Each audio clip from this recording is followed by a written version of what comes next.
বলো মধুস ক্রিয়েশন সম্পর্কে।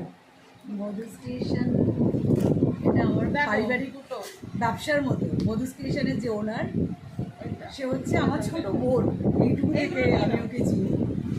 তো সেই হিসেবে আমি মধুস ক্রিয়েশনের ফ্যান। আর শাড়ি কেমন কালেকশন?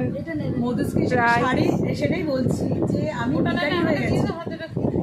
আমি ভিখারি বর্তমানে এই মধুস ক্রিয়েশনের শাড়ির কালেকশনের জন্য। মানে আমি এত ভালো কালেকশন যে মানে আমার বন্ধু বান্ধবরা আমাকে পুরো এক ঘরে করে দিয়েছে যে আমি ওর বাড়িতে গেলেই আমাকে মারবে, এরকম একটা ব্যাপার। হ্যাঁ, প্রথম কথা।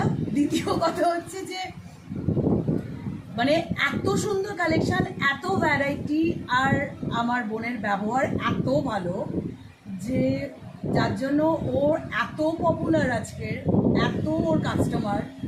আর যারা কিনুন আর না কিনুন, অ্যাটলিস্ট একবার দেখবার জন্য তো অবশ্যই আসবে, অবশ্যই। মানে গ্যারেন্টি আপনার ব্যাংকের অ্যাকাউন্ট ফাঁকা হয়ে যাবে, আপনি ভিখারি হয়ে যাবেন।